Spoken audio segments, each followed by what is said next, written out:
Rajmohan's Wife is a early fictional work of Bankim Chandra Chattopadhyay, subsequently got overshadowed by the 14 novels he wrote in Bangla. Durgesh Nandini, Anandamot, and Raj Singh among them, which were widely read, emulated, discussed, and translated into many other Indian languages.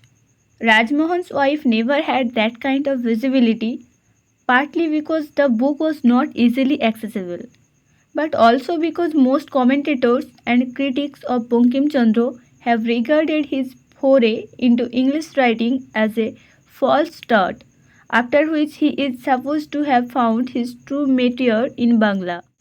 The characters are Matangini, Rajmohan, Hemangini, Madhav Ghosh, Mathur Ghosh, Konakmoyi, the Sardar, Viku, Koruna, Tara, and Champak. The fiction Rajmohan's Wife contains 21 chapters.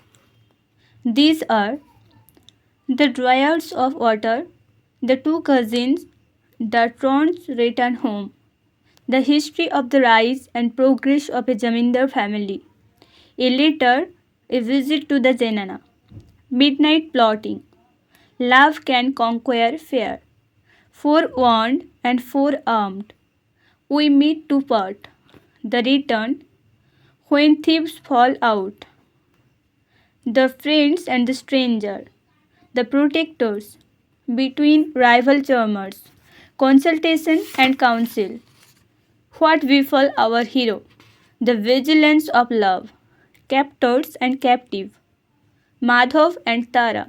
Some women are the equals of some men. The last chapter in Life's book and in this. First chapter, The Dryads of Water.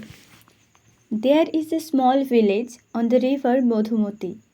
On account of its being the residence of wealthy zamindars, it is regarded as a village of importance. One Chaitra afternoon, the summer heat was gradually abating with the weakening of the once keen rays of the sun. A gentle breeze was blowing. It began to dry the perspiring brow of the peasant in the field, and play with the moist locks of village women just risen from their siesta. It was after such a siesta that a woman of about 30 was engaged in her toilet in a humble thatched cottage. She took very little time to finish the process, usually so elaborate with womankind. A dish of water, a tin framed looking glass 3 inches wide, and a comb matching it sufficed for the talks. Then a little vermilion adorned her forehead. Last of all, some betel leaves dyed her lips. Thus armed, a formidable champion of the world-conquering sex set out with a pitcher in her arm and pushing open the wattled gate of a neighboring house entered within it. There were 4 hearths in the house which she entered. They had mud floors and bamboo walls. There was no sign of poverty anywhere. Everything was neat and tidy. The 4 hearths stood on the 4 sides of a quadrangle. Of these, 3 had entrances opening on the yard. The 4th opened outwards. This last was the reception room, while the others, screened on all sides, constituted the zenana. Some brinjals and cellars were growing on the carefully tilled plot of land in front of a raised terrace before the outer room. The whole was enclosed by a reed fence with a bamboo gate, so the woman could easily make her way into the house. It is superfluous to add that she went straight towards the zenana. I know not where the other inmates of the house had gone after their siesta, but at that time there were only 2 persons there. One, a young woman of 18, bent over her embroidery, and a child of 4 immersed in play. His elder brother, had willfully left his ink pot behind when going to school. The child's eyes had fallen on it, and he was joyfully smearing his face with the ink.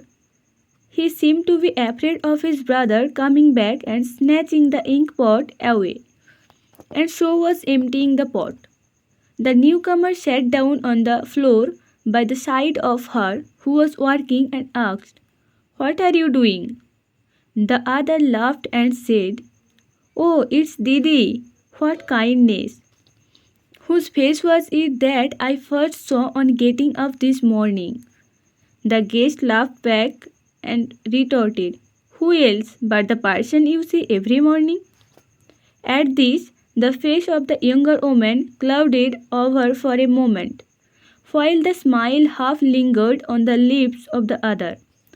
Let us describe them both at this place. It has already been mentioned that the visitor was 30 years of age. She was neither dark nor exactly alive. Her face was not quite pretty, yet there was no feature which displeased the eye. She had a sort of restless charm, and her smiling eyes heightened the effect of it. The ornaments on her person were not large in number, but constituted a fair load for a potter. The conch shell worker who had made her shell bracelet was no doubt a descendant of Vishwakarma himself. The woman, adorned with these ornaments, had only a coarse sari on her plump figure. There was evidently no love lost between the sari and the washerman, for it had not visited the laundry for a long time.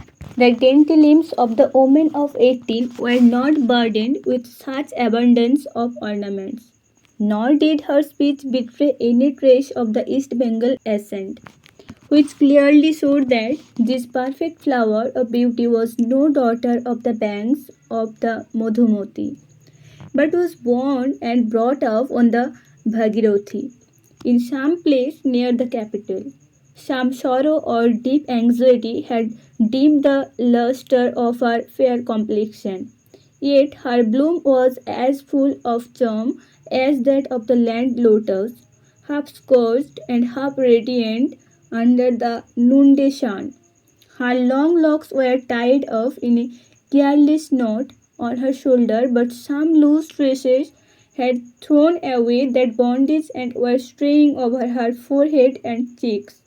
Her faultlessly drawn out eyebrows were quivering with bashfulness under a full and wide forehead. The eyes were often only half seen under their dropping lids, but when they were raised for a glance, lighting seemed to play in a summer cloud. Yet even those keen glances, charged with the fire of youth, betrayed anxiety. The small lips indicated the sorrow nursed in her heart. The beauty of her figure and limbs had been greatly spoiled by her physical or mental suffering. Yet no sculptor had ever created anything nearly as perfect as the form half revealed by the neat sari she wore.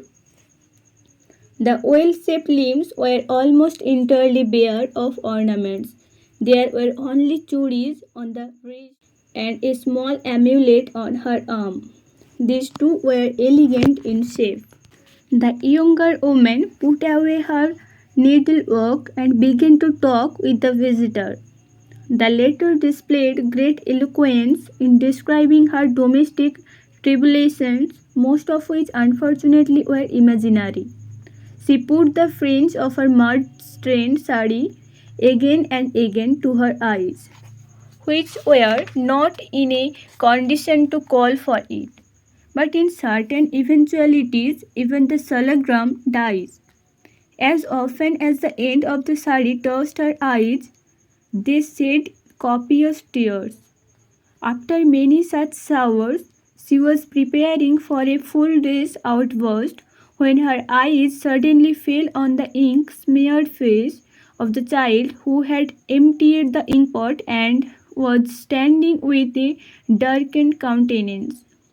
The bizarre sight converted the tears of the narrator of household misery into laughter. Humor swept away pathos. When the ceremony of tears ended at last, the sun was really sinking down to rest. At this, the speaker invited the young woman to come with her to fetch water. She had in fact come there with a view to making that invitation. The younger woman refused, and when her companion began to press her, said, "There are crocodiles in the Madhumati. They will drag me away." Her companion laughed out loudly at this, which showed her that her objection was not admitted. Yet she added, "You should go now, Konok. It's growing late." Konok pointed to the sun, which was still above the trees, and said, "It's still noon." At this, the younger woman became grave and said, "You know, Konok Didi, I never fetch water." "That is why I am asking you to," replied Konok. "Why should you remain in a cage all the day? Do not all other housewives draw water?" The younger woman said disdainfully, "That's a work for servant girls." "Why? Who fetches water for you? Where are your servants?" "Will Thakurji fetch our water." "If the daughter can do servants' work, cannot daughter-in-law?" The young woman said firmly, "I cannot argue about it. Konok, you know my husband has forbidden me to fetch water, and you know him well." Konokmoi did not reply offhand. She quickly glanced round to see if anyone was coming. When she saw there was no one about, she stood with her eyes fixed on the face of her companion, as if wanting to say something, but she repressed the impulse from fear and remained musing with downcast eyes. The younger girl asked, "What are you thinking about?" "If only you had eyes," replied Konok. The younger woman would not, however, listen to her. She made a sign to Konok to stop and said, "I understand your meaning." "If you have done so, what are you going to do now?" asked Konok. The younger girl remained silent for a while. Her quivering lips and reddening brow betrayed the preoccupation of her mind. A slight tremor in her limbs also showed how agitated she was. After some time she said, "Let us go, but is it wrong?" Konok laughed and replied, "Wrong? I am not a fat-bellied Bhattacharya. I have nothing to do with the Shastras, but I would have gone even if I had 50 men." "Oh, what bravery!" replied the other, laughing as she went out to get her pitcher. 50? Do you really wish for as many?" Konok smiled sadly and said, "It is a sin even to say so.